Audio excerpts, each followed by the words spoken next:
The US has agreed to lift its pause on intelligence sharing and military aid with Ukraine. Alex Rossi has more now from Jeddah. When they were going in the delegates, they didn't really know what to expect. We have been operating since they've been locked in the meeting behind closed doors, pretty much in an information blackout.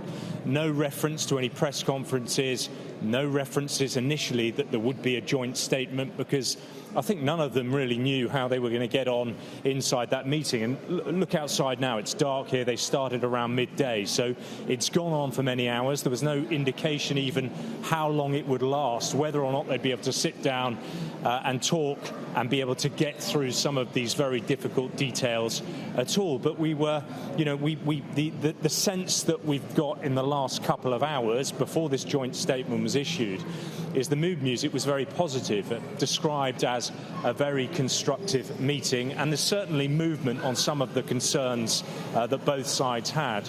Remember, the Americans went into this meeting wanting to see that the Ukrainians would be flexible on certain issues, very difficult issues. That appears, through the tone of this, to be the case. The Ukrainians wanted some security guarantees. It's interesting to see in this that the United States will immediately lift the pause on intelligence sharing and resume security assistance to Ukraine. So some movement there. But I think there's a caveat to all of this. This is just the beginning of what could be a very long process indeed. At the end of this statement, they say that the teams, they haven't left the building yet, are now going to name their negotiating teams to go forward. So this is the really kind of dense technical details that need to be ironed out before you can get a proper ceasefire.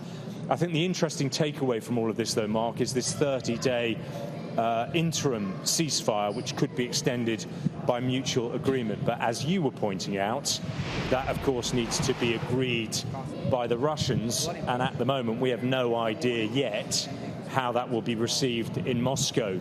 Now, Steve Witkoff, who's Trump's Middle East envoy, but he's also like a chief negotiator for the Trump administration, it's expected he will fly later in the week to Moscow. It's being reported that he may actually have a meeting with President Putin, where what's been talked about inside the conference room here will be shared in detail with the Russians, and then they, of course, will have to look at it and say whether or not they agree to it.